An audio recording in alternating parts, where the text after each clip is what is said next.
And about a week later, I logged back into TikTok so that I could try another video. And I noticed that we had tens of thousands of followers and that video went completely viral. It had hundreds of thousands of views. And so I saw the potential with TikTok. What did you think the opportunity was or what's going to be? Well, I saw... It still hits, I don't miss it. It's go, go, go, like a go-go flow. And I'm almost done, and I told you so. When I throw these flows, like it's Rochambeau. And I ain't too close to the Joe Smoke goes. And I'm on my grind, that is all the time. I do not do breaks, that's right, I stay in dry. And look, I'm back with a little bit of that, a little more cash than it came in with. Ready, that cat is out that bad, but I still ask you, the boy got skills. I don't need her, I don't need him, I don't need help with me, I got this. I can sing songs, I can spit raps, and I can do both, even do this, word.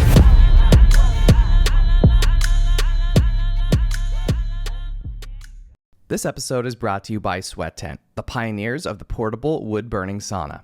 Did you know that using the sauna 3 to 4 times per week could reduce your risk of cardiovascular disease by up to 50% and make you 60% less likely to experience Alzheimer's disease? That's why I've been a big fan of the sauna for years. But having to go to a crowded gym to do it isn't ideal. And all the at-home options are bulky and expensive. That's why I only use the Sweat Tent for my sauna needs. It's the most storable and affordable wood-burning sauna on the market. It not only takes minutes to set up, but it can reach 200 degrees Fahrenheit in 30 minutes or less. So whether you're enjoying it yourself in your backyard, with friends, or in need of a reliable sauna on the go, Sweat Tent is your best choice for the most portable, storable, and enjoyable outdoor sauna experience. All On The Stacks listeners will receive $100 off when you use code OTS. Visit sweattent.com today to get $100 off your purchase with code OTS at checkout. Again, that's sweattent.com to get $100 off with code OTS. Sweat Tent, helping you fire up your home wellness routine. This episode is brought to you by Burn, the fitness company behind the Today Show approved Burn board.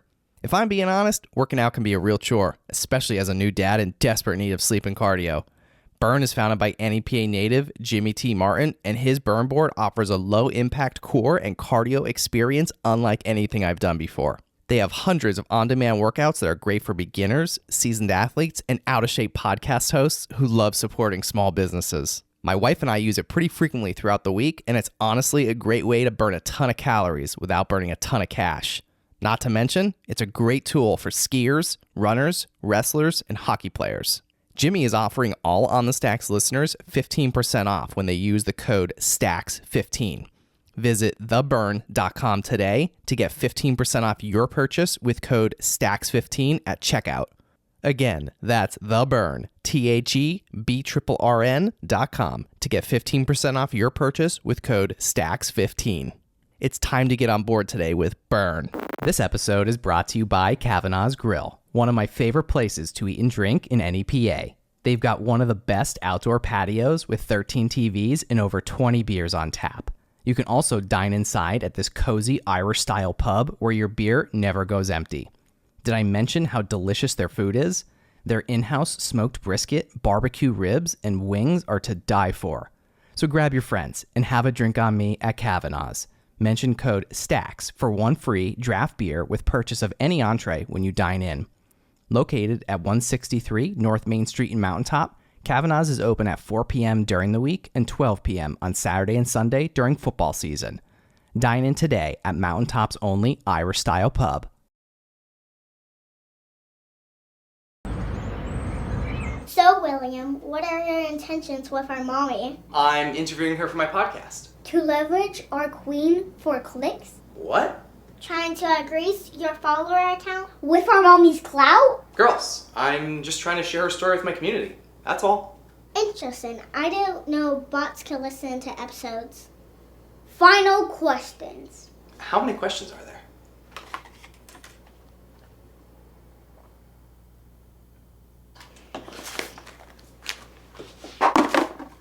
Why does mommy and daddy lock the doors sometime? What's up with pronouns? Is climate change real? Thoughts on the vaccine? Were you invested in our bracelets? Do you have a business plan?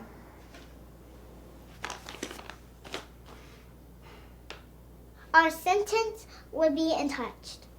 Thanks. Old people are weird. What's up, podcast? It's your host, Bill Corcoran Jr. here in the Blue Door Studio, protected by Ritchie Security Solutions.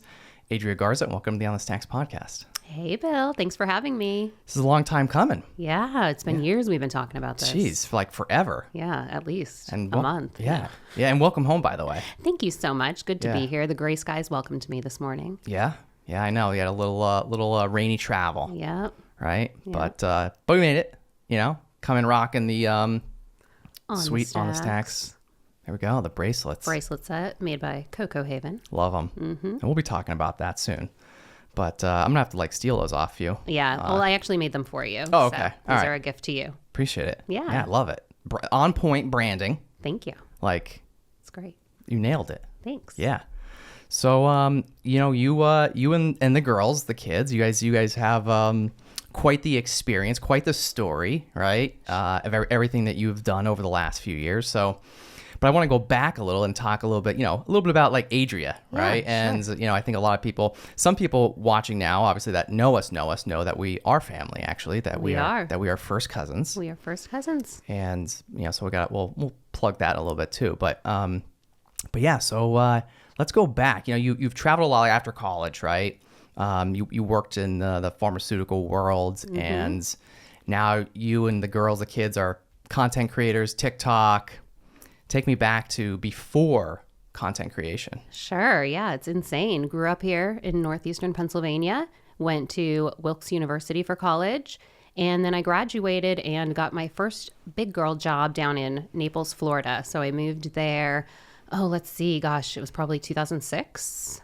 Yeah, a long time ago. Gosh, we're getting old. Ah, damn it. So I lived there for a few years, worked for a healthcare company, and they transferred me out to Oklahoma City for a job. It was supposed to be temporary, but then I ended up meeting my husband and falling in love. Is that how the Oklahoma City thing happened? Yeah, I got transferred from Naples, Florida to a hospital in Oklahoma City because I was the controller of the hospital and I was training to be CFO. So it was an 18 to 24 month program, and then I would be promoted and be CFO of my own hospital somewhere.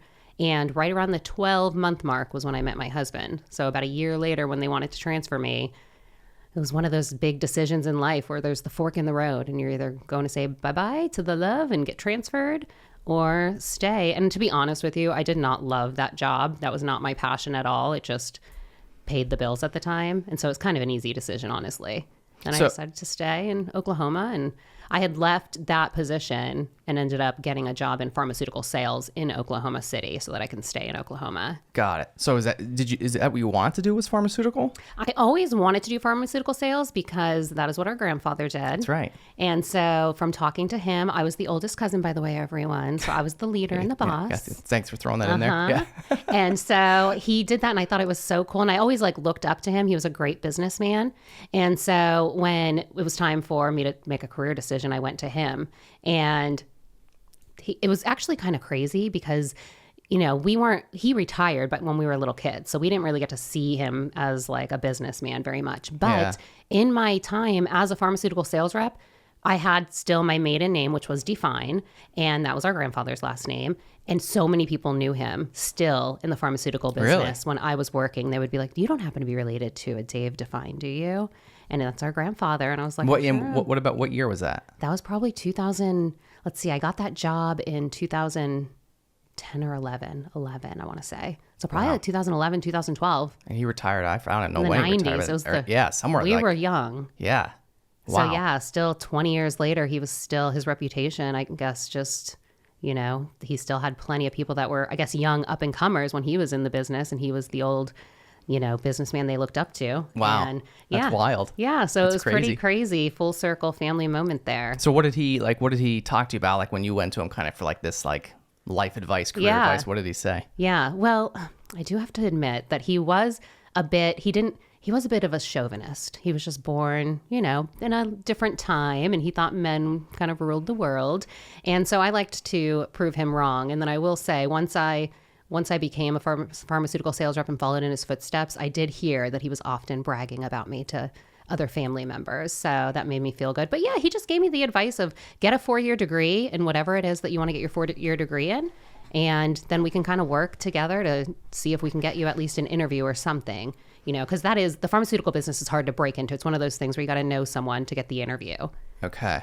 So, and the other thing too, being, male, female at that time, I'm sure there was more females Yes. in the game at that time, right? Yes. But like, yes. was that a challenge?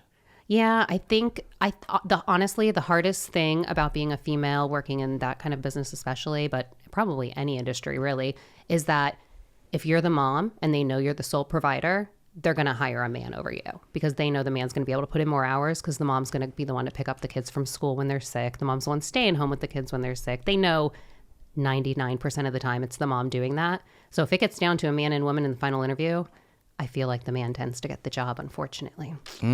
Yeah. But, that's kind of what all this Me Too movement stuff was about. So I think we're making some changes for women. Yeah. Yeah. And then in the creator world, I honestly think that it's so open to everyone and anyone, like walks of life, everything. It's like the wild, wild west. It's the wild, wild west. Doesn't even matter. It doesn't matter what you are, who you are, anything. Yeah. Yeah, I know. We've had like many conversations, I feel like, over the last couple of years, just about, the content creation space. Yes. And just always talking about ideas and just like, how you do things, how I do things, like how do you navigate the space? And, I'm sure there's probably a lot of people, that, you're following, right? That probably really look up to you for numerous reasons, right? And are always probably wondering or like want to know Adrea's secrets, like the garzacrew secrets. How'd like, you do it? How'd you do it? Like, what did you do? Like, how do you get started? Like, I know there is no secret, right? And, and I'll let you talk about it. But, I remember when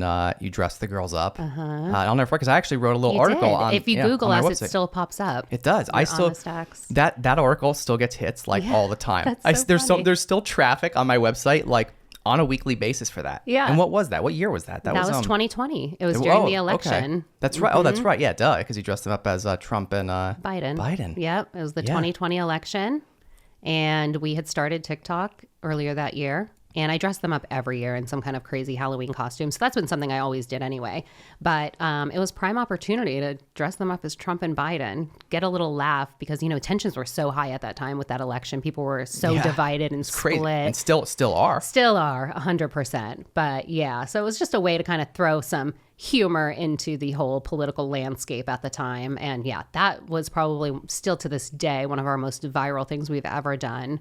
And then, we had talked, you wrote up an article about it. And still, if I ever check our name out in Google, garzacrew or something, you're on the front page. Yeah. Oh, wow. Yep. That's awesome. Yeah. I guess it again, because it was it's so organic, like the content and it was very timely. It was. Yeah. That's kind of cool. Like I said, I really do. I still get traffic. I see it all the time. I love it. I log into my site and I'm like, that garzacrew. I'm like, oh my God, that's crazy. I still get that traffic. I love it. So, but when at that time, I think you were already out of the pharmaceutical world, right? I was. So I ended up leaving the pharmaceutical world when I had the girls. So that was 2016. They were born in October 2016. I worked up until it was time to have the babies. And then I took a maternity leave. And my husband and I had decided, since there were 2 babies, that I would probably just stay home with them for at least the first few years and then kind of see how it went after that. It would be way more cost savings than paying for daycare for 2. And I didn't even want to put my twin babies in a daycare. I was just like so nervous about that. And we don't have a lot of family. Obviously, I'm from here in northeastern Pennsylvania, and I live in Oklahoma now. So I have no family out there. And he has a very small family. And they helped when they could, of course. But yeah, we decided the best decision was for me to stay home. And actually, in 2020, I was interviewing to go back to work early 2020 around January, February. And I had interviewed pharmaceutical sales. And I was down to the final interview with me and a man.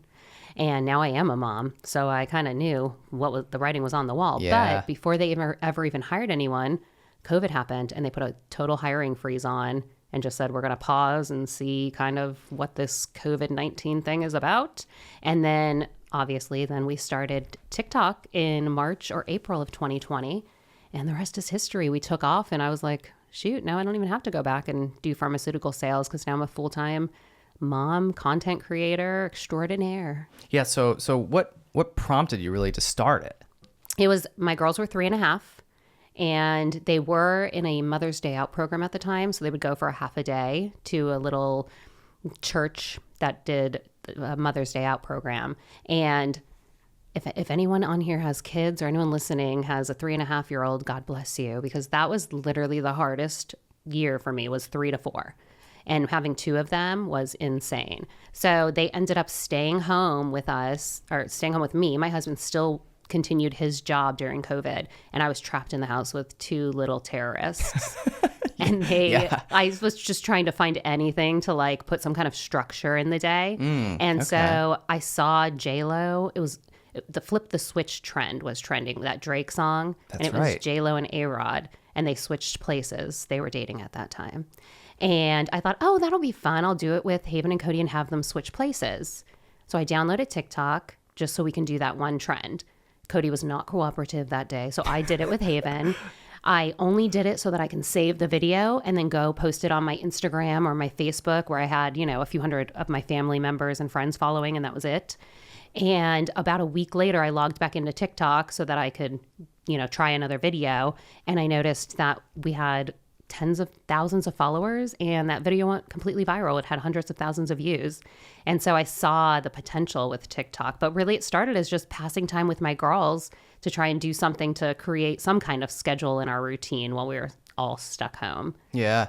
So at the time, like when that happened, right, it went viral, and it's like, did you recognize an opportunity? I think you kind of said it, but like, what did you think the opportunity was, or what's going to be? Well, I saw how TikTok at the time, you were able to grow so quickly with just, one video posted in my, bedroom during COVID, and everyone's home on their phones. And so I saw the followers we gained from one video, and I thought, this could be something, who knows? And so I started posting every day, starting probably at the end of April of 2020. And all my videos, for the most part, were doing pretty decently well. We were gaining some traction, gaining followers slowly but surely. And how many were you at? At this point, I actually I should have brought my phone in here. I have a tracker. I've been tracking how many followers we had. Kind of like a timeline? A timeline, so that I can kind of see how quick we were growing or how slow we were growing. And this way I can kind of do that with so I know what things are hitting with people and causing them to follow us, and what things are kind of flopping and maybe I shouldn't post anymore. And I started tracking it in May of 2020. And in May of 2020, we had 34,000 followers. I can remember that's when I started tracking it. And we started posting in April. So within a month, we gained 34,000 followers. And then it just grew from there to the point where, now we've got 4.4 million. It's crazy. That is crazy. I know. So, but, going back to this, like you said, you when you started, you were just like, I'm going to take that one little video and just take it from TikTok and just put it on my Instagram for my few hundred family and friends, right? Yes. So at that point, how where did you get the skill to be able to do this? I honestly don't know. I think we were born with it. I know that. I know. I kind of knew you were going to go there. Yes. I feel like it runs in our blood. My dad, your uncle, he loved being on the radio and everything, cameras and photography. He did that his entire life. And when you started this podcast and posting, literally, it reminds me of my dad so much. He would love this. He would be your number one subscriber, watcher, whatever they're called. Yeah, right. He loved it. And so I honestly just think it's in our blood. Watching you, it reminds me of myself. And I just think that with my kids, as being something to do, it really brought out my creative side, because when it comes to them, I'm not as picky. With myself, I'll pick everything apart. But when I post something about my kids, I love it. I'm like, this is wonderful. And it just brings me more and more ideas to do all the time. And so, I think it's in our blood, Bill. It is. And I know we've had this conversation before, and I'm glad you brought it back up, because same thing with me. When I started this too, it was well, not that I didn't know what I was doing, but it almost you're starting from scratch. It just didn't matter. And I was just like, oh, I'm just going to do this. And it just grew and grew and grew and grew. Yeah, exactly. But I don't know. It's everybody always asks, well, how do you do it? I'm like, I don't know. I just keep learning.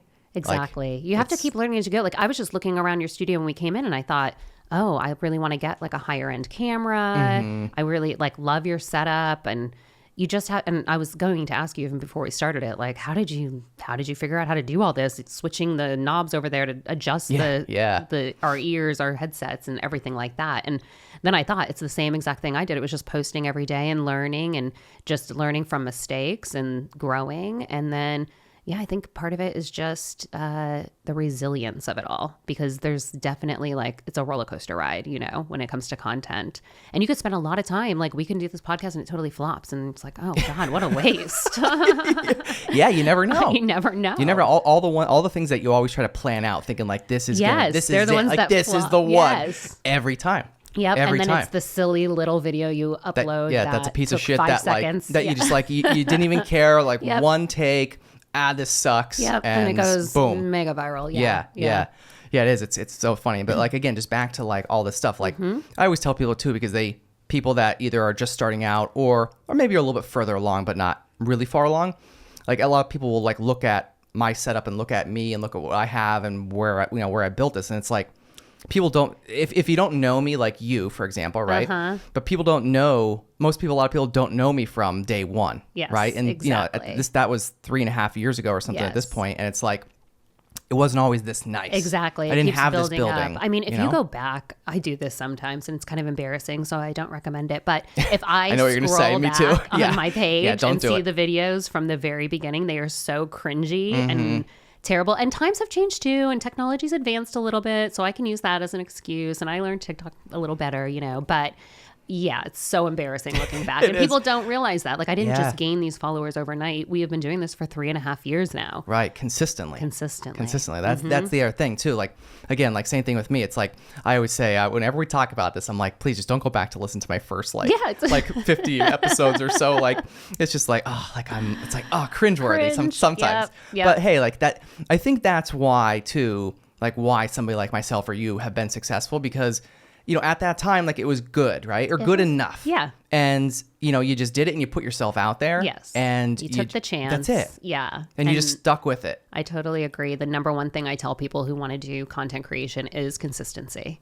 Yeah. Anything is consistency. Working out, eating healthy. If you do it consistently, you're going to see results, no matter what it is. So definitely. Yeah, it is. Like that's the thing. Like everybody always says, it's like I have like people trained, like even back in the day, like even people like sometimes when podcasting, maybe not that it wasn't big a few years ago, but yeah, it's people, exploded now. Yeah. But people like at that time they would wait for like me to post on social media to say that the episode's out. Like people, you can just go look. Yeah. Yeah. But it's like, I was so consistent, like right on the dot that people thought that they were waiting for me to say, oh, here, just go watch it. Or well, at the time I was listening to it because it was just audio only, you know? Yeah.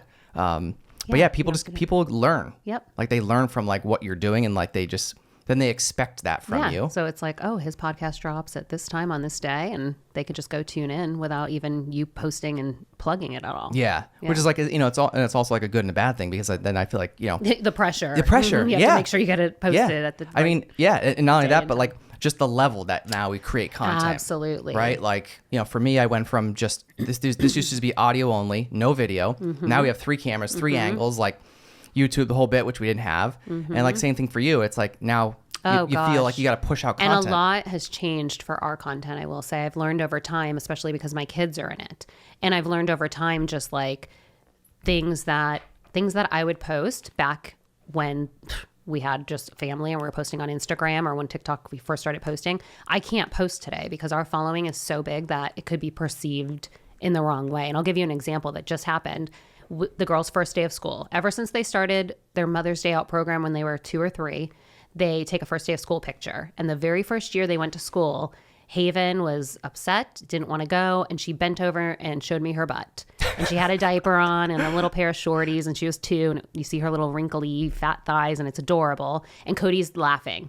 And it instantly became a hit with my family members. Like every year now they look forward to that picture, because now we've recreated it every year on the first day of school. Because it's one of those things I'm like, we have to do this till you graduate high school. Forever. And this year was the first year when I went to post, I thought, I can't post the picture of her bending over, showing her butt, even though she had on shorts, because our following's so big and I have to be careful of the people out there who are viewing our content. And so I was only able to share that privately with some family members who wanted to see it. And so, yeah, so much changes over time. Just not only the content evolves, but you have to kind of be a little more aware and protective of certain things over the years. So it's interesting. Yeah. And how have you dealt with that? Because I'm sure, like, you know, in all aspects. I mean, you probably get so many people that message you and comment and whatever, you know, probably mostly good, but there's probably still some bad. And it's like, I know every content creator struggles with that, like the comments and the DMs and the hate and all that too. Like, it's difficult. It's really difficult. I honestly don't care when they say anything about me because I know who I am. I'm very confident in who I am. I'm almost 40 years old. I've been on this earth a long time to You're almost 40? I'm almost 40. My God. I know, like 6 months away. Oh, You're old. I know. Thanks. Whatever. I am the oldest cousin. I guess That's right. You are. Yeah. You set yourself up for that. Look, it used to be brag worthy, and now like that we're hitting these milestones. I want to be the youngest. Yeah, I know. But yeah, so for me, you know, it's one thing, but when they're hating on my kids, it's a whole nother thing because they're just learning how to read now, and Haven can go in and read the comments, and if there's something mean written about her or her sister, I could shield them from that before because they weren't able to read, and it was super easy just to go in and put on some comment filters. And I still do that now. I have tons of filtered words and things because some stuff's just awful and hateful and too much. But there's still going to be those things where people, like right now, one of the big things is they're picking a favorite. Like, oh, this twin is my favorite. Or I hate this one. I love this one. Or this one's ugly and this one's pretty. And they just want to always compare them. And I don't think they're mentally capable of handling that.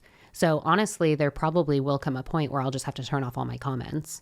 And unfortunately, because I do love interacting with our fans, because we do get tons of wonderful comments as well. But for their safety and well-being and their mental health, I'm going to probably have to at least restrict them eventually. So we'll see. I'm kind of taking that day by day. And I'm also trying to just really raise them. I heard on Gary Vee, he said to be able to block out that hate, the number one thing to do is raise confident kids who don't care what other people are saying about them, kind of how I feel. And so that's what I'm doing as well, just building their confidence so much so that when they get to the point where people are mean or saying nasty things to them, they could block it out and say, I know who I am. I'm amazing. You're just jealous, and go down the road. So that's kind of what I'm trying to work on them with now. So we'll see. It's definitely, I would say, one of the hardest parts of content creation. For sure. Is the hate. Where did you build the confidence that you have? God, I think I was born with it, Bill. I don't know. I was kind of interested in, I was thinking about this the other day, like what your perspective of me was when we were younger, because I feel like we all have these different perspectives of our family members, and you never really like know what it was. But I feel like I was always just like, I always knew myself. I was always very independent and confident and strong. And I always just, if I said I was going to do something, I did it. And probably did it even better than I ever could have imagined. And that's just how I've always been. So even with this, when it was like, I saw that tiny opportunity where I was like, oh, we're gaining followers. I could turn this into something huge. And like, I knew I was going to do it. And so I was just born with that confidence. I don't know. Maybe it came from my dad a little bit. Maybe it came from my mom a little bit. I don't honestly know. But partly I think was just the fact that I grew up and had to kind of earn those things. We weren't raised spoiled kids or anything like that where we were handed everything. And talk about that for a little. Yeah. You know? Because people, again, there's probably so many people that are going to watch or listen to this, and they're going to look at you and be like, she was probably handed this. She was probably given that. She probably had an easy life. Yeah. Blah, blah, blah, exactly. right? No, it was like, I would say we grew up like lower middle class where we weren't just given a car when we turned 16. We had to work for everything. I remember even wanting to go out to eat with my friends, and I was 15, and my dad had said, starting now, you have to get a job if you want to do the extra things. I'm not giving you any more money for anything extra. And so I got my very first job was at a donut shop here. And I worked and made tips and made minimum wage, which I think was like $4 or $5 at the time. That's so crazy. Which is crazy to think about now. But yeah, I had to work for everything. My dad really set that standard for me where he was like, I'm not going to just give you everything. And then same with college. Like when I went to college, I had to pay for it on my own and figure out how to make it work. And so I was so scared to not finish college because I thought, if I don't finish and I don't have a degree and I don't get a job that's going to be able to afford to pay these student loans back, I'm going to be screwed. And so I just made sure to finish college, made sure that first job I got was going to be able to help me pay my student loans, buy myself a car, those kind of things. And so honestly, I'm not doing a good job of it right now with my kids. I give them everything and they're spoiled. And so that is that one downside, because I feel like you want your kids to have more and better than you had. You want to give them the things you didn't have. You got to toe that fine line. There's that fine line, because it's like you don't want them to then just be these entitled, spoiled brats that grow up and just expect everything to be handed to them. Right. Because I think that not getting everything and having to work for it is really what built my resilience and independence. On the Stacks will be back in a flash after a word from our sponsor. This episode is brought to you by Elevation Wellness, NEPA's premier wellness center located on Mundy Street in Wilkes-Barre. From pro athletes to busy parents, Elevation Wellness is leading the conversation when it comes to bettering your health through integrative medicine. Founded by NEPA native Louis Helmecke, Elevation Wellness offers physician-formulated and guided treatments that are administered by registered nurses. To learn more about how you can experience the benefits of IV vitamin therapy, multivitamin booster shots, non-invasive aesthetics, or peptide, NAD, red light, and compression therapy, visit elevation-wellness.com or follow them on Instagram at Elevation Wellness NEPA. All On the Stacks listeners will receive 10% off their first purchase with code STACKS at checkout. Call 570-762-9400 or visit elevation-wellness.com to book your appointment today. Elevation Wellness, taking your health to new heights. Welcome to the future.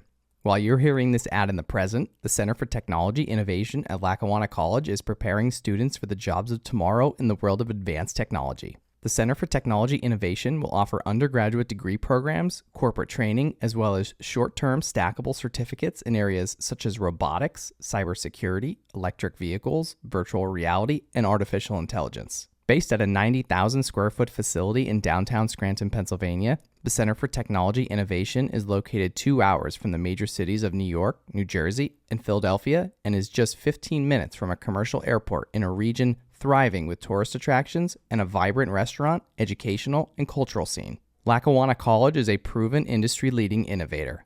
But don't just take my word for it. Fast Company even recognized Lackawanna College's reputation for innovation by naming them to their top 10 list as one of the world's most innovative companies. For more information or to enroll, call 877-346-3552 or visit lackawanna.edu.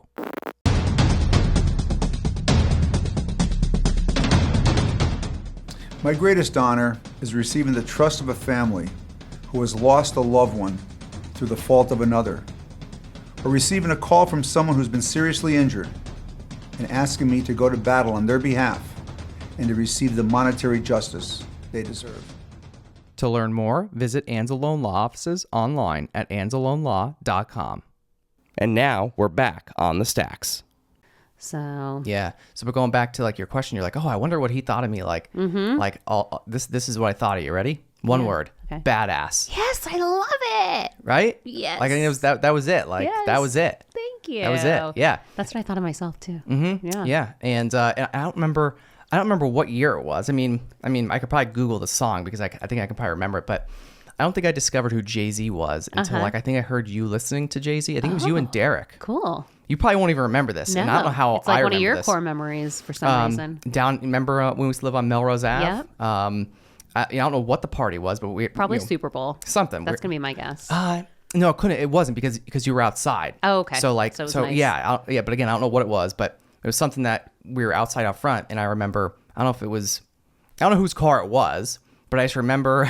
I think it was you and Derek. I think. And hopefully maybe you'll remember this. Maybe he will. I don't know. But you guys were playing Jay-Z the song "Can I Get A?"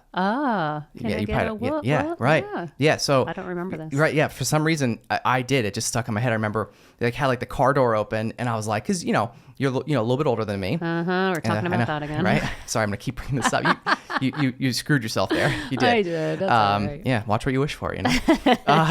But I remember just like being outside, and because of our I'm not so much younger than you, but enough that Yes. you were driving way before I was, and Yes.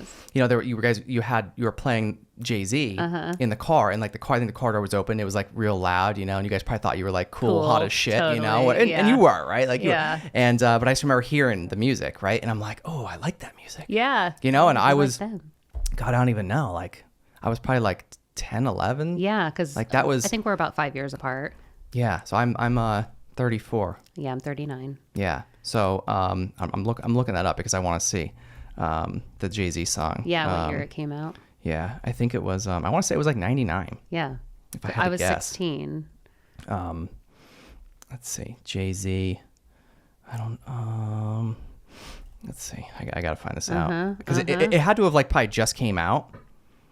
Like it had to have. And of course. Well, and I definitely thought I was cool because I was probably the only cousin at the time that drove. And it was probably my first year having my driver's license. And so I probably thought it was probably the first party I showed up to without my dad, just driving in my own car and listening to music with like bad words in it. You know what I mean? I can get away with it now. I can blast all the songs. Yeah, exactly. But yeah, I swear it was around was it 2000? 98? No. Yeah, or 98. Was it Hard Knock Life album? Yeah. Was it on that album? I think so. Can I get a whoa, what? Yeah. But yeah, so yeah, it had to be probably around 2000. I think that was when I got my license. So maybe it was out for like a year. Okay, yeah. It was still, maybe it was still popping. Yeah, it still is. I mean, it still is. Still played at the club. It's still like one of the greatest songs ever, by the way. I love it. I mean, most of all of Jay-Z's music, but yeah, like that's just, I feel like that's, I don't know, that for some reason, like that memory, don't know why, just stuck in my head. I love that. I know. I get what you're saying because I have some of those where it's like no one else would remember it, but for some reason it affected me and is like something I can remember forever. Yeah. So it changed your whole trajectory on like what music you listen to. I influenced your whole music persona. Pretty much. Yeah, right. awesome. Yeah, exactly. That's right. I became a gangster rap guy. Yeah, you know, you would have been country singer guy. Who knows? Oh my gosh. Yeah. So well, you're welcome. Thank you. Yeah. Thank you. Yeah. I love the song, and I still like, as weird as it sounds, like I feel like almost any time that I hear that song, I really do think of that moment. memory. That's you funny. know? I love that. Yeah. And like with us growing cool. up, like all of our cousins, like we were all so close. We got together during the holidays. It's like one of my fondest memories ever. Same. Was Yeah. going up to our grandparents' house and having Christmas Eve there, and love it. And just causing mayhem. Causing a ruckus. We yes, did. We were not good kids. Yeah, we were, our parents, thank God. I think they just got drunk back then and just drowned us somehow out. dealt with us. Yes. Right? Yeah. And they just left us to fend for ourselves. Pretty much. Like we were killing like each other in the other rooms. Yeah, we were like just throwing things at each other. Wrestling. Yeah, whatever. But I remember our youngest cousin Danielle, me, and your sister Kristen. We thought she was our doll when she was a baby. That's right. And we would take her this, upstairs and play with her like she was our little doll. And our parents didn't have a care in the world. They were just like, have fun, watch the baby. A real life doll. Yeah. Yeah, just whatever, just do whatever you want, you know? We'd spin her around upside down, everything else, little baby. Yeah, it's hilarious. Thank God she's still alive. Yeah, right. She made it. She made it through the hard times. She did. Yeah.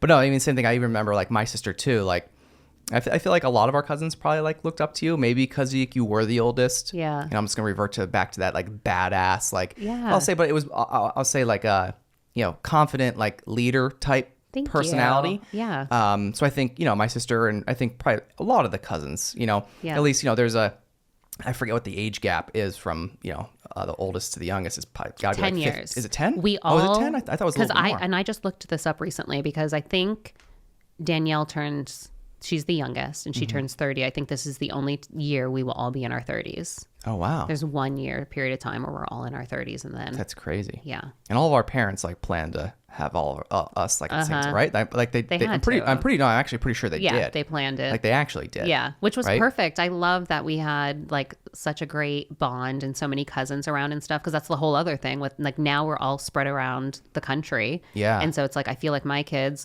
bringing them up here now they get to spend time with their cousins and they don't get to do it as often as we did as kids. So I think it's really important and special for them to be able to do it. So yeah, it's all I like remember like from like Me too. our childhood was like especially like Christmas. Yes. At our grandpa. Like that was the epitome. That was like you waited all year for that. You did. Yeah. You did. Yeah. And it was like, oh my God, it seemed like forever. Like even like the day before the day of, like you couldn't wait to go. And it was like, yeah. you know, it was our Super Bowl. Pretty much. Yeah.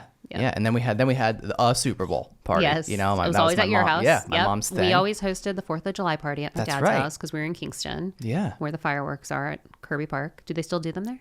They do. All right. Yeah. Okay. I haven't gone in a long time, but yeah. But yeah, I remember those parties and like we were so close. You can just like walk out on the sidewalk basically and be see at them. The fireworks. Yeah. Yeah. And Derek was kind enough to chauffeur you in today. Yes, he was. Yeah. He came in and said, hello, Derek is my brother, for anyone listening who might not know our family as well as us. Yeah, right. Yeah. Let's just go through the whole list here. Yeah. There's too many. And it would just, everybody would probably tune out Boring. At that point, Yeah. Yeah. But I want to go back to like, with the girls, with you and then traveling. Like, so once you guys really started taking off with this thing, like you've done some really cool things. You've gone to Nickelodeon. Like you've taken them all over the world. I know you have some more trips planned with them. Like it's like you guys are all over. Yeah, it's probably one of the most fun parts of the job is that I get to take my kids with me everywhere, and we get to, I mean, they've probably flown more times than you. I don't know. I don't know how much you've flown. But yeah, they've already been on a plane, and they're like so good now. Whenever we're on a plane, people are like, oh my gosh, your kids were so well behaved. I'm like, they're just well trained. Like, we've done this so much now that they know the drill. Yeah, they're pros. They're pros at traveling. Yeah. But yeah, we were partners with Nickelodeon family, and so they invited us out to their resort this summer. So we got to go and get slimed. That was super cool, and that was in Punta Cana, Dominican Republic. That was my first time ever there, and that was the girls' first time ever out of the country. So we had to get their passports for that, which was a whole nother fun thing to do. But yeah, and we were just in New York City yesterday. We saw the Statue of Liberty. Was that their first time? That was their first time, and actually mine too. Really? Because even though we grew up in the area where we could have gone to New York at any time, and we probably went there on field trips and everything else as kids, I never saw the Statue of Liberty. I don't think I have either, actually. Never went to it because it's kind of, you got to go and take a ferry. It's like a project. Yeah, it's like a half a day thing. It's a thing. So if you're in New York City, you usually don't want to spend a half a day to go see the Statue of Liberty. You want to do all the other cool stuff around. Yeah. But I thought it was important for them, especially because I was pulling them out of school for it. And so I thought I want this to be educational as well as like a fun trip to do your podcast and hang out. We have a family reunion this weekend, so that's why we're in town as well. Yeah. So I thought, why not? And so we took them to the Statue of Liberty. They learned so much. They were asking me why it was that color and all the things, and some stuff I even learned when I was like, and you're like, shit, I better Google this. Yeah, and have the right like, answers. Oh shoot, yeah. I'm like, just wait till the tour. The guy's gonna tell us on the tour. Like, yeah, I don't know. Yeah, mommy knows, but yeah, just I don't want to spoil it. You're right. Yeah, you don't want to ruin the element of surprise. Yes, like, come on, this is a big thing, Yes. Going to see the Statue of Liberty. You don't want to know. You can't know everything before you get there. It'll ruin the trip, and they won't want to go. Exactly. Yeah, totally. Right. Yeah. And by the time this airs, we're actually going to have been. I'm taking each of my girls on an individual birthday trip this year, and it was something I saw another content creator do with her two daughters. She takes them each on their own individual trips every year, and sometimes it's extravagant and out of the country, and other times it's just getting a hotel in your local town and just having like a mommy-daughter spa weekend. Like, are these other twin? They're not twins, but they're close in age siblings. That they're like, okay. And their whole family, their whole account is about traveling. And so she kind of shows you how, like, just because you have kids doesn't mean you can't travel the world. And so their whole account is their family who is this? trips. Because I need to. I think she's called The Traveling Child. Okay. Yeah, I think you can find her on Instagram. But I watch all of their content. So I got the idea from her, and I thought, what a great idea, because we're always doing stuff, the three of us, and then my husband tags along sometimes, the four of us. I thought, what a great idea to have that one-on-one time with my girls. That'll be something special that hopefully we can do every year and carry it into adulthood, so where they have their own families one day, but we still take that special mommy-daughter trip, just the two of us, And so that's what I'm hoping for out of it. This is our first year, so I decided to go big. So I'm taking Haven to Dubai, and I'm taking Koti to Paris. And it's also another way for me to get to travel, because my husband is he's an Americanized boy. Like, he does not want anything to do with going out of the country. He's very much like, Travis won't travel. No, unless it's like a resort in Mexico. Okay. He needs something that's going to cater to the American, whether it's the kick his feet food, up and the portion sizes, having air conditioning when you eat, like ice in your water. And, I like going to these other countries and just like immersing myself in their culture and just seeing what it's like being there and trying new foods and things. And that's just not his forte. So he had said, he's like, you're going to have to take girls trips there, because we went on our honeymoon to Italy. And once we got back, he's like, you're going to have to take girls trips. Never again. I was sweating while I was eating. It was like 8-course meals, dripping. Like, I have pictures of him. It was hilarious. He's like sweating. We got to see the dripping. Yeah, we got to see that. It's hilarious. But yeah, so this is just like a fun way now to explore the world. And then also to show my kids the world. And they each got to pick where they went on this trip. So you gave them what did you give them options? Like, hey, there was a few options. Koti already had Paris. She wanted to see the Mona Lisa. So we're going to see the Mona Lisa. I hope she's not let down that it's just this tiny little thing. You have to stand 6 feet away from her or whatever. Right. But yeah, she's really... she's not let down. She'll watch this back like in 15 years from now and be like, it was a total letdown. Yeah. Well, she'll be like, the Mona Lisa? I don't remember seeing the Mona Lisa. Yeah, what was that? Yeah. Yeah, Statue of Liberty. So it is, people say that too. Like, oh, this is so extravagant for kids who aren't even going to remember the trips. But honestly, I think like we're documenting everything through our content. And so even if they don't remember it, they'll have the videos to look back on and be like, oh yeah, I kind of do remember that, or I was there. And that's kind of how I feel about all of our content that we create on TikTok and YouTube, wherever we post. It's just kind of like a vlog of our everyday lives growing up. And one day when I'm gone, the girls will always have that to look back on and remember me and us and everything else. So it's just like great for so many reasons. And you're just, and up to this point still, you're just shooting all this stuff yourself. Yeah. Right? Like you don't have somebody following you. There is like, you don't have somebody doing it. It's all you, correct? It is 100% me. Yep. And so, gosh, I know this is hard. There's a lot. I do a lot. Even just the having to repost it on different platforms and remove the watermark and then get it to upload. Like people don't realize like how long that actually takes in a day. Or yeah, you run it through like 3 different apps. Yes, right? all these apps to remove the watermark. Then so you got to repost it. It's not just me. It's not just me. Oh my God. Okay. Woo. Thank God. Yeah, I have a lot of friends in social media and they hire people to do that kind of stuff for them. And I'm at the point where I need an assistant. Yeah. 100%. But it is very difficult to relinquish. I am kind of a control freak, I'll admit it. And so it's hard to relinquish things. Yeah. And you knowing they're not going to get done as well as if I would do it myself. Yeah. And you work so hard to build this. And it's like your baby. Yes, exactly. I get it. Yes. I get it. Exactly. Like I don't edit my own show. Shout out to Eric, who's going to, have to stare at both of our faces for an hour and a half putting this thing together. I'm sorry, Eric, but I might need his digits on that. Yeah. It's a lot. And so I don't think people realize that. Even just like I was in bad service the other day and I was trying to upload a TikTok to YouTube and it was my God, it kept failing. It ended up taking me 20 minutes just to do it. It's just people don't realize that. Everyone thinks like, oh, you just take a whether you're using a phone or another camera, regardless. Everyone's just like, oh yeah, just a real quick thing. It's like there's no such thing as a real quick thing. Exactly. Like there's nothing quick about it. It's a lot of work. It is 100% my full-time job along with being a mom. Yeah. So, do you love it? Love it. So passionate about it. Why are you so passionate about it? If you would have asked me when my girls were babies, I don't know if you remember seeing all the pictures. I would post a picture of them every single day and I had themes with their outfits. I do remember now. And I would post like for Christmas, we would do the 25 days of Christmas and I had 25 different outfits for them that I would dress them up in every single day as a countdown to Christmas. And we had themes like that for all of the different holidays. And so I would take pictures of them on the front porch. I would video them. And if you asked me back then, what would be your dream job? I would say if I could find a way to take pictures of my kids and videos of my kids and get paid for it, that would be my dream job. But I didn't even realize I was like sort of manifesting it at the time. Like now I'm living my dream job. I get to spend my time with my kids and get paid for it and be there for all their things. Like if I was still in the corporate world right now, I wouldn't be able to be there for all their functions and events at school and their sports. And it's a lot. Like shout out to the moms who have those 8-to-5 jobs because I know you're sacrificing a ton to be able to, help your family. So that's kind of crazy to think about. Like how you said, like it was like you unintentionally like manifested something just by, you were just doing something, this is cool. It's fun, it's for the girls. And then boom. Yeah. And then it turned into something, way bigger than I ever could have even dreamed. This is one of those things where I said earlier that usually it's like, I know I'm going to do something. I put my mind to it and I do it and I usually blow it out of the water. I did this and it blew out of the water way beyond what I ever could have dreamed. Like it's insane. We get recognized everywhere we go now. Especially when it's Haven, Koti, and I all together. We were in New York City yesterday and we went to visit that Summit 1 Vanderbilt experience where you go up and you get to go out on a little looking deck and see the whole New York City skyline.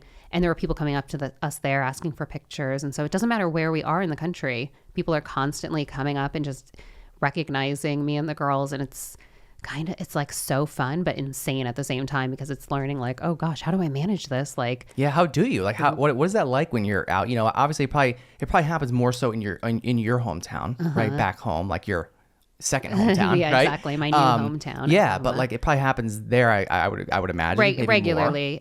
If we go out of the house, especially the three of us together, do you just get stopped we're going to get stopped at least once. What do you do? What do people do? They want a picture? They usually say hi. They want a picture. And it is one of those things where I'm learning. I just talked to the girls about this the other day because someone came up to us at Koti's soccer game last weekend and she had recognized the girls and me. And she was like, hey, I watch you guys on TikTok.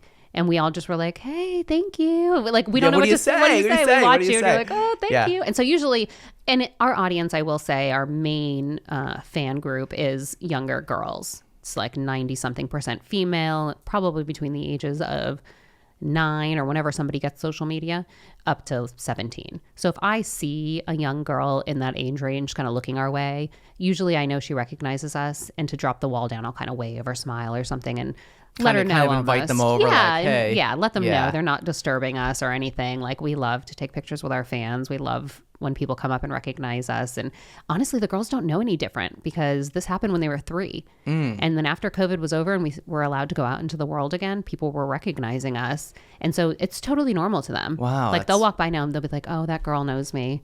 I'm like, what? Like, yeah, she was looking and I saw, and I'll look back and next thing you know, the girl's running over asking for a picture, and wow, they just think it's totally normal life. Yeah, it is. I guess that is so interesting to think about it that way because, like you said, they don't know the difference. They don't know like, anything it's all they before know. it. Yeah. It's Wow. very, very interesting. And so, yeah, so like I said, I think my job as their mom is to keep them grounded and keep them humble and let them know that we work hard for every single thing that we have in our life. And so I need to do a better job of not spoiling them, you know, but I can't help it because they're such good girls and I love them so much. But yeah, just, keeping them humble and teaching them that confidence. And, you know, hopefully they'll always take that with them. Yeah, definitely. They will, especially with a badass like you, right? right? What can I say? I mean, I love this because I literally always thought that of myself. And now I love knowing that you guys thought it too. There we go. Check the box. Yes. You know, it's official. It's official now.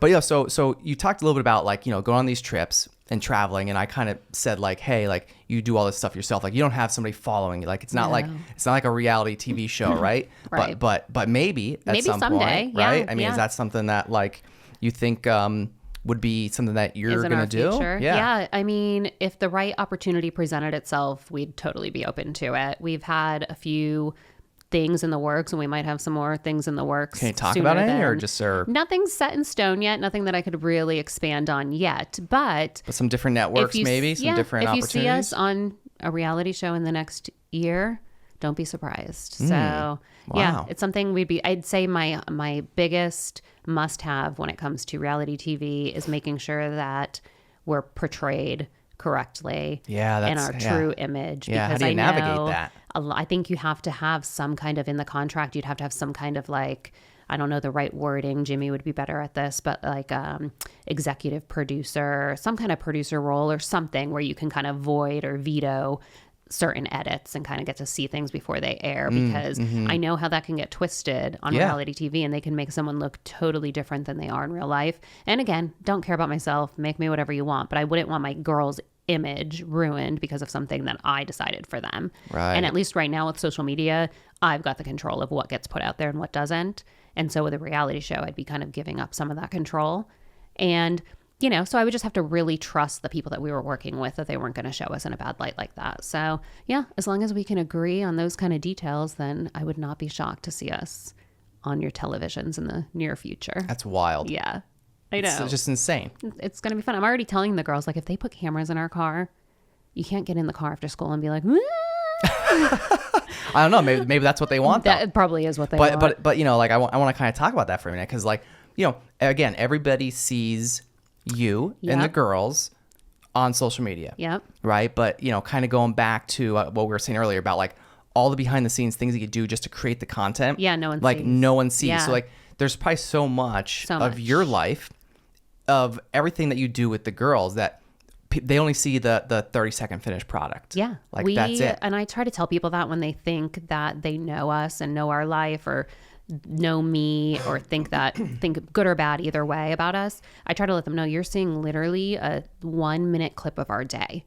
There are so many things you don't see. It ends up coming down to, 1% of our day that you're seeing through our social medias. You don't see, and I, again, try to protect them by, I don't show where they go to school, where they do their activities at, what day we're going here and there, because I don't want it to be known like, oh, on Tuesdays they're here. Right. And we can find them at this location at this time. Yeah. Not good. Kind of thing. So like you really only see what we want you to see. And it's a very tiny little snapshot into our lives.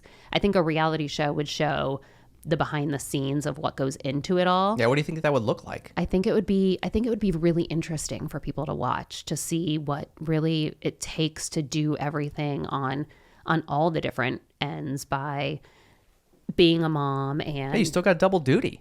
you still have to be a mom and take care of these 2 kids, and they're still only 6, about to be 7. And so it's like, I'm still raising them, but then at the same time, they have these aspirations and goals and these things they want to achieve already. And we have this platform. So I want to take advantage of this opportunity while we have it for them, so that when they get older, they're going to have a bank account that allows them to either go to college and become an astronaut because they don't have to worry about the finances. They could just pay for it. They have it saved. Or they can go on and become something in the entertainment world because they already have a leg up on other people and they have the platform out there so that they're known well enough. And so, yeah, it's a lot on my shoulders, but I honestly love it so much. So you talked about you mentioned their goals. Mm-hmm. Do they each have all their own goals? They each have their own goals. They change a lot. Yeah, of course. They change with time. Like right now, Haven wants to be a construction worker when she gets older. That's what she says. And her main thing is she wants to build houses. And the reason is because she says when we get older and her and Koti move out, she wants us all to still live in the same neighborhood. So she wants to build like a little compound. Yeah. Maybe she'll get into real estate though. Yeah. She'll be a real estate mogul. Yeah, she might. I mean, I'm putting that out there for her so there's she can the look manifestation. Back. There it is right there, right? Your Uncle Bill called it. Right? Yeah. Exactly. I know. So yeah, that's hers. And then Koti is just so much more of like a free spirit and just goes with the flow. And so her goal right now, she says, is to be a mom one day. And oh my God, I have to tell you, she said the reason she wants to be a mom is because she wants to be able to just lay on the couch and play on her phone all day. So that's what she thinks I do all day. That's right. Yeah, that is what you do, all right? Yeah, it's easy. You just have this, you don't do anything. You just Yeah. And that is the hard part about content creation is that you are on your phone a lot. And it is. Yeah. I'm working most of the time that I'm on my phone. But when that screen time comes in on Sundays or whatever, oof, you're like, I'm ouch. Like, swipe that up. Yes, I don't want anyone to ever see that. That's don't look at that. Yeah. At home now, Braden, our son, he is, just turned 2 a few months ago, but he's now starting to recognize my laptop. And this is what he says: put the laptop down. Like he knows right when that's coming out. Daddy's not paying attention to me anymore. Yeah. Like it's now happening. Like it just started happening. Like literally. Like in the last week. Now it's like, Daddy, put that down. It actually says, put the phone down or put the laptop down. It is hard, the work-life balance, because I want to be there and be present with my girls, but I'm with them a lot. And so there are times where I have to be doing work because they're home and I've got to get deadlines to meet and get stuff done. And it is that balance of making sure that I'm not constantly just with my face in the phone, because you can, especially when you get that creative like energy flowing in those thoughts, that's it. Spend hours, days, weeks, like just focused and just rolling and creating content and doing all that, and you can get wrapped up in it. So it is about like checking yourself and saying, okay, I need to set down the phone and play Uno with my kids. How do you make time for yourself in all this? Yeah, that's true. I probably don't do a really good job at it, but honestly, I time for myself is creating content. Is this? Mm-hmm. Yeah. It is. Yeah. Like this is what I love to be doing all the time. And so I love just creating, like thinking of like fun little skits to do with the girls and creating the script or whatever and getting their little wardrobe put together, or if we're going to do a funny little thing on TikTok, or just the daily stuff, even like shopping for them and myself and doing hauls and sharing with people like what we bought and our clothes and everything on there. Like that is kind of like my me that is your stuff. time, right? Yeah. What about like yourself as a brand, right? Because I mean, you're all 3 of you are the brand. Yes. But they're gonna grow up. They're gonna grow up, and like here's Adrea, right? Like, are you working on stuff right now, for yourself to be able to just, they're going to grow up and they're going to do their own thing, whatever direction they go. And then there's going to be Adrea, and there's going to be a void to fill, right? Yeah, like, absolutely. What are you going to do? Yeah. So I think that's still kind of like ever evolving. So when the girls were 3, we used to post like a certain series of videos. And now that they're about to be 7, we post more grown up kind of things because they're growing up, and people will comment and say like, oh, I miss when you used to do this with the girls, but they were 3 or 4 and times change and their interests change, and it's so like I'm constantly having to evolve our page based on how they are growing up and for myself too. And so I notice like, okay, they're going to grow up. I'm either going to like give them the social media that we have and we've grown, or they can start their own accounts when it's age appropriate for them to have their own. And build their brand from there, and I take over the Garza crew as still kind of that mom role, because I'm still always going to be their mom. Right. But it'll just be A different perspective, different spin. Yeah, it'll just be a different look, because now I'm the mom to maybe college students or a famous singer, whatever it is they end up doing. Yeah, the reality show will be in there, and then it's going to be like a whole thing. I think it just evolves over time, and I'm just going with the flow now and just enjoying every single moment that we have this right now. And then, if I can mix in some brands for myself and be able to kind of start my own line of something eventually, that would be a goal. I would love to do that, like some kind of fashion line or jewelry line or something like that. I could totally see that. Yeah. That's right up your alley. Yes. That is you. It is. Yeah. How do the girls see it? Like, how do they see it, like that stuff? And I know it's probably hard for them to really look too far into the future like you or I could, but how do they see themselves, besides their goals, right? How do they envision this stuff? So I think, do they talk about it? I show them people who maybe have been here already, like the JoJo Siwas, who, she was on Dance Moms, and that was before social media was even as big as it is now. And these kids that were on that show still parlayed these like amazing careers from that show. And so I might point to like the Zigglers or people who were on the Dance Mom show and say like, this is what they've done with the platform that they were given as a child. And this is something you could totally do. So, and they've met JoJo Siwa, and she knows who they are. And so they think that she's their bestie. And so they're Besties, like, yeah, Mom, will you call JoJo and tell her like, we want to be in her next, TikTok or whatever it is, or we want to go to Disneyland with her. And so they think they're just besties with these people. And they just see that and see like, oh, I want to do what she does. I want to be able to go on Dancing with the Stars, or I would love to go on tour, because we went to see JoJo Siwa in concert when she was in Oklahoma City a few years ago now. And so I think I just show them people who have already been there and done that and what they're doing now, whether it's still in the entertainment business or they went and got their law degree and they're a lawyer.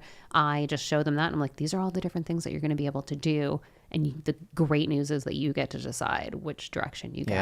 Yeah. So. What are you most passionate about right now? Right now, I'm most passionate about, honestly, just making our content. Like I said, I think the potential on social media is huge right now. It's bigger than TV commercials, anything else, because consumers are consuming, like, their entertainment now is social media. Yeah. People aren't even turning on their TVs in their house anymore sometimes, because everyone just sits there on their phone. Yeah. You see those little like memes or whatever where it's like, I turned on Netflix, scrolled through my TikTok, and it's 2 hours later. And I still haven't found a movie. Every day. So that's what consumers are consuming right now. So it's like there's so much opportunity on social media when it comes to working with brands or just building your own brand. And so that's what I love right now, is just following the different trends. And we've been doing a lot of like day in the life content where it just shows a little snidbit of our day, maybe getting ready for school or getting ready for bed. I've been seeing those, Yeah, the skincare stuff. My girls are starting to get really into wanting to take care of like the hygienic side of them. And so, so like I love doing that now. And it honestly makes it so much more fun to get ready in the morning. Because if you're listening and you're a mom and you have little girls or even a little boy, I imagine, sometimes getting ready for school is not the funnest thing in the world. So it's getting harder. Yeah, it gets harder and harder. And then you have a little girl coming. So, I know. Yeah, buckle up. It's like, this hair doesn't look good, or this outfit is not they're starting to like comfortable. realize, and they're already getting their own opinions. Like they already were like, we're not matching anymore starting last year. Ooh. I was able to match them up until first week of kindergarten. And then after that first week of kindergarten, they're like, we're done matching. Oh, so now they only do it if they pick to do it. They don't want me picking out their clothes anymore for school. So I'm trying to give them the independence of being able to. They're going to be independent, just like mom. Yeah, I know, right? I'm in trouble. Oh, you are in trouble. Gosh. Yeah. Oh my gosh. So I think that it makes it easier to get ready, because then they look forward and they love making these videos, like, because this is kind of their own thing. Now this is like their this is like, their thing. Like I'm in the background just because I'm an adult presence in the video, and I want to be monitoring them, making sure they're staying, PG. And so I'm just in the background hanging out, and they can do their own thing and say whatever they want and get ready for school. And it makes getting ready so much easier. It's actually a mom hack now that I think about it. It is a hack. Yeah, this is a mom hack to get your kids to get ready way faster in the morning. Just become a content creator. Yes, and just film yourself getting ready. That's it. Yeah. Just make videos, and I love it. It really does. And I've also found now too that I have to like trick Braden Yeah. into doing things. Yeah. You know, I have to like lie to him that Yeah. we're going upstairs for something else. Yeah. And then he's tricked. And Yes. but it usually works. But then Yes. then he catches on to the trick. After So you need to like come up with a new one. The one thing hard. that always worked with my girls and still works to this day is I'm going to time you to see how fast you can go get this. Oh, yeah. That's because he loves running too. Yes. He loves running around like a wacko. Yes. And it's like fast. And he's like, go over there, quick, Yeah. get that. I'm like, I'm going to time you to see how long it takes you to go upstairs and brush your teeth. I bet you can't do it in under 30 seconds. Like, there's no way. What other hacks do you have? I need more hacks. I know. I need more Life hacks with Adrea Garza. There you go. I'll pass them along as I get them. Yeah. No, but really, for real, like that is a thing. Like it is like, you know, You do all have to those trick things. them. Yeah, you have to. And it's like, and it's so, people don't realize how time consuming that gets. I know. Just to put on a pair of pants sometimes could be 10 minutes. Yes. I don't think you can really understand what being a parent is until you're a parent. Like I Yeah. used to, oh my God, I would never let my kids do that. I would never do that with my kids. I'll never give my kids that. And then it all goes out the window when you That's have it. them. Yeah, when they're screaming. Yes, whatever. Yeah. I put my kids on a leash. I didn't care. I was like, whatever. Yeah. I'm not. Whatever needs to be done. Whatever 'Cause, makes my like, life it's, easier. Yeah. Yeah, it's like, oh, I'm never going to do that. And then it's like, once you experience that stuff, it's like, Yeah, and how hard it is. It's just like, Yeah. whatever, eat the lollipop at 8 a.m. I don't right, care. Get the Burger King. Yes, If yes. it Stopping means, at the Burger yes, King. Then you stop. Yes. Yes. I'm saying that because just to she's like, I had to do the Burger King. I had Yeah. to bribe him with the Burger King for, I forget what the hell it was. The Burger King But always yeah, works. she had to bribe him with the Burger King. Yeah. It's like, all right, well, whatever. Yeah. You know, it allowed her to be able to do what she needed to do. So Exactly. it's like, that's what you got to do. Yeah, you do. You know, like if so, it's just kind of a weird thing to like to even like say this, like, but in years from now, like your kids are gonna look back and obviously be able to watch this and so it's kind of like it feels like almost like nostalgic, but like in the future, if that makes any sense. Yeah, it's weird. But what would you want them to know, like, or advice you'd want to give them? So just something that could like live on with them like forever. I just think it'd be really cool for you to just give them advice now into the future. Right. Yeah, I love that. I think that I would just tell them to never give up, keep going, block out anyone who's trying to take you down, because most of the time they want what you have, or they're just, have their own insecurities going on that they are, pushing onto you. And so it's not you. And follow your dreams, do whatever it is that you in your heart are passionate about and you're going to love, because they are so special and they're going to be able to do whatever they want in this world. And so I'm just so proud to be their mom, and I'm always, always here for you. I'm going to start crying. It's all right. I get it. Yeah. It's like, and I always said too, like it, not that I didn't think, everybody always says like kids are going to change your life. Mm-hmm. Like literally. And, and again, I have a second one on the way right now, but like, that little girl's going to have you wrapped. Oh around yeah. her Yeah. I finger. mean, all Braden, just him, Yes. but it's like, but they really do. They do. And like in such a good way. Such a good way. And I know like other people, I've said this too, if maybe they don't have kids, and people always say like, but it's like, no, once you do, like my mom always said to me, it's like, just wait. Yeah. Just wait. And it's a good thing. Like a lot of people like look at it as like, oh my God, it's about your life's over. You're screwed. You're done. It's exactly. like, no, it's actually just begun. Exactly. Began. I don't know. Began. Yeah, began. Whatever. I don't know what I would be doing like that, but that was always my dream. I thought it was to be a career woman. Like my goal was always like, I'm going to be CEO of a company by the time I'm 40. And I always said CEO that. of your own now. And now I'm CEO of my own. So I have achieved exactly what I set out in a different way that I never imagined. It was when I was working in Oklahoma at the hospital in like 2011 or 12, this probably was. And I had a female boss, and she was in her mid 40s, and I saw her just working late every night, and she had no family, no husband, no kids. And she would just go home, and work was her life. And that was what she loved. But I knew like that was going to be me if I continued down that career path. And that was not what I wanted. My number one, I wanted to get married and have kids. And so that was when my whole perspective changed on what I wanted to do with my life. It was no longer this career-oriented, focused, want to, make it to the top. It was more like, I want to get married and have kids. And just have like a good, happy, good life. Good life. And then to be able to turn it into something where I now can be the CEO of my own company and potentially build this like empire out of it is just like icing on the cake. You already are. Thank you. Yeah. We still have so much we love want to do. I love it. So, I love it. I'd love to see it, obviously just because, not just because we're family, but I'm always rooting for you. I'm rooting for you like, too. 100%. That's how I feel. Yeah. And it's just like, I feel like we feed off each other with this stuff. Cause like you said earlier, it's like this is just like in our blood. It is. Like what you and I are doing, and we're both basically just building like media empires in a sense. Yeah. And this is the new media. This like is. what you're doing, what I'm doing. Like this is new media, and people like need to like recognize that. Yes. And it's like, this is it, people. This like, is it. And it's possible. It's possible, and it's not too late. A lot of people ask me that Yes. too. They're Oh, like, yeah. do you think Like, I missed the boat? right. Is it too late? I'm like, no, there's so much potential out there. Just find whatever it is that you love to do and start posting every single day about it. And Just start. just start. That's why I tell everybody, like, literally just start. Yep. Because the longer you keep saying like, oh, did I miss it? Or yes. I'll do that next week, or I'll start this thing, Yeah. next month, or I'll wait until things calm down in my life, or I'll wait until this happens. It's like, Yeah. it's You're never it's- going to it's- find the perfect time. It's never gonna, to there, start. there is none. Yeah. There never is. Yeah. And there never will be, like, Correct. ever, no matter what's happening in your life. Like, there's never going to be that perfect time. Correct. Like, you just have to do it. Yep. And I mean, maybe some people like you or I are more passionate. I actually use the word obsessed. Yes. My kids use that word very So often. there you go. I Yes. got painted on the wall out Yes. there. But yeah, like maybe people aren't as obsessed about it as like somebody like us. But Yeah. if you're not though, I feel like you won't be successful in it. Yes. Could you still do it and it could just be a hobby? Yes. 100%. And there's Yes. nothing wrong with that, right? Like you don't have to do something like you or I where you're making a living off of it. Yes. But if you want to make a living off it, like you got to put in the You work. gotta Like, start you got to be obsessed and- with it and just Yep. you get And just go all in. And like you said, like just start and then look at yourself a year from now and see where you're at. And I guarantee you'll be way farther beyond Yeah, what, yeah.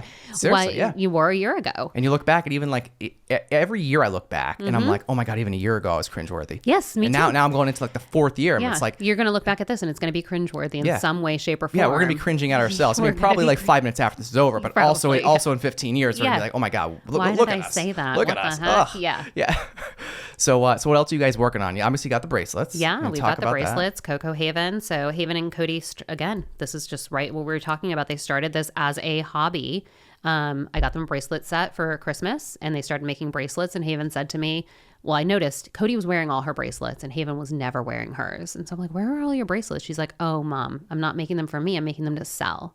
She's a little entrepreneur. Wow. And so I was Love like, it. where are you going to sell them? She's like, once it gets warm outside, I'm going to set up a stand in front of our house and sell the bracelets. Now, we live at the end of a cul-de-sac. Not too much traffic. Not too much traffic. There's might be, 3 cars Just that the drive cul-de-sac by. traffic. Yes. And so I'm like, that's probably not the best place to sell them, but I have another idea. What if I set up a website and we were able to sell them online, and then we can post some videos that you make of you making the bracelets on our social media accounts? And so that was what I did. It started off just as a little like hobby for them. And I thought it would be a good way to really teach them about business, money, saving, giving, like all of those sort love of it. things that come with a business. Yeah. And now it's At turned such a into, young age, too. At such a young age. Like I teach them, our rule is that for every $10, we give 1, we save 3, and then you get to keep the 6 for whatever you want to do with it. And so that's how I'm treating their business too. Like when it's time to cash out at the end of the month, I divide it 50-50 between them. And then they know they give 10%, they save 30%, and then they get to keep 60% in an account for themselves. So I just love that they're learning all these things that like I didn't learn until, well into my 20s, maybe even 30s, Yeah. at 6 and 7 years old. And so I can't wait to see Yeah. what they do. And you're setting them up for such success. I hope so. I love it. Yeah. I love it. I love the entrepreneurial spirit and everybody, and just it's like it's just so cool to see. Yeah. It really is. I mean, even if we weren't family, I'd still feel the same way. Yeah, I But, feel the like, same way too, because I think that you turned this, like I love what you do. And even putting like NEPA on the map, a lot of people don't know much about NEPA. So Yeah. bringing in like all the great people that are NEPA and make up NEPA is just such a cool idea. Yeah. And, it's so fun, which I do have a fun fact. If you look up my name or my birthday on what's it called, famousbirthdays.com, it says I'm the number 2 most famous person from Kingston, Pennsylvania. No way. Yeah. The number Guess 1 is it's me. Oh, that would be funny. That would be funny. Well, you're Yeah. technically not from Kingston. You're right. You're right. Yeah. Right. Okay, yeah. Yours probably says like what? Wilkes-barre? Yeah, it must. I don't know. Where are you Yeah. born and raised? Yeah. It's a bass player or somebody who's in a band, but I'm not familiar with the band. Is it Josh Balls? It's him. Oh, okay. Yep. Yeah, Josh. Yeah, he went don't know. he went to high school. He's I think he's younger than me. Yeah. Yeah. I think he might even be just like a little bit younger than me even. Oh yeah. Or right I around could be my his age. grandma, Right basically. No. You're really dating yourself I now. know. No, he's I had him on the show. I forgive me, Josh. I forget what episode number it was, but it wasn't long ago. It was just in the last like few months. Yeah. Couple so months. He's the most famous person from Kingston, Pennsylvania. Okay, and Josh I'm Balls. number 2. He's got a store like literally right on Wyoming Ave. Okay, cool. Yeah. Mm-hmm. Yeah. But yeah, Josh Balls. Yeah. All right. Well, you're gonna have to. Sorry, Josh, but you're getting bumped off the list after this. Yeah, I know. This On the Stacks podcast is going to boost my popularity. So Right. That's right. Yeah. Right. I'm coming for you, number 1. That's it. Kingston, Pennsylvania. Yes. And a lot of the other things too. A lot of your followers like realize and know like that you're not from where you're from. Like this is like your hometown. Like it'd be kind of interesting for people to really get a good behind the scenes. Like who is she? Where is she from? Like who's her family? It's a great idea. I know most do not know. I've mentioned it from time to time. And it's funny because a lot of people that I went to high school with that have children now, they follow us on social media. And so I've had so many people from high school who contact me and say like, oh my gosh, my daughter just came in and said she wants to buy this because Haven and Koti have it. And then I looked and I saw it was you. And I told her I went to high school with her and they think it's so cool that like, I know this TikTok famous person. And so I'll get a lot of the kids commenting on the videos like, my mom went to high school with you. She said she was in science class with you. Yeah. And so it's cool. So like those people, obviously, like we have the connection and they know where I'm from. But yeah, the majority of our audience probably just thinks I was born and raised in Oklahoma. Yeah. Yeah, little without do they the know. accent. Little they know. I know. Yeah, right. Came from this small town in Pennsylvania. Yeah, so number if I can 2 do on the it, list. Yeah. I'm number 2. Yeah. All right. So how can our listeners connect with you online? Buy the bracelets? Where do they need to go? So at garzacrew is our handle, and we are on TikTok, Facebook, Instagram, and YouTube. And then garzacrew.com to come snag some of your Cocoa Haven bracelets made by Haven and Koti and myself. Love it. On the stacks. This one's for you. Yeah. Oh, I hope get it to take them now. fits. All right. Let's see. Yeah, here you go. Well, they're stretchy, right? They're stretchy. Yeah. They'll fit. Look at this. Perfect. Yeah, perfect. Look at this. Yay. It looks Look at this. so good. Look at that. Boom. There it is. Rocking the Cocoa Haven bracelets. Thank you. Yeah. Yeah. You're welcome. This was great. This was really cool. Yeah. I mean, I know you and I talk, occasionally on the phone here and there, and but it was really great to. We've been wanting to do this for a while, and now we were finally able to. And it was perfect timing. I feel like if we did it sooner or later, you're right. This You're right. Is it was the time? Like, and I believe that. Like I believe that, like everything does happen for a reason, and like timing of stuff, like it'll work out when it's supposed to work out. Yes. And somebody else, and I said this quote a few times on the show, but somebody a long time ago said to me, and this was like way back, like I don't even think this wasn't even video then, but it was like the right people will come into your life at the right time. Yep. And that's so true. It's so true. It's so true. When you look back and see like certain things that happened that maybe you thought were bad or you wished would have happened sooner or whatever, that you always see the reason behind it. It was like it wasn't meant to happen at that time, or that wasn't meant because this was coming. Right. And we just don't know it. So yeah, I'm a big believer in timing's everything. So 100%. Well, I'm looking forward to the possible maybe future reality show, I'm excited. So maybe watching we'll the progress. have to come back on in a year or two and for update sure. y'all Yeah. on where we're at. Y'all. There's the y'all. Oh gosh, Jeez. I am turning into. You are. I have lived in Oklahoma almost as long as I lived in Pennsylvania now. Wow. You are old. Yeah, I had think I had to get one more year old joke in there before. Thanks. Yeah. Just so all the other cousins can appreciate. Yeah.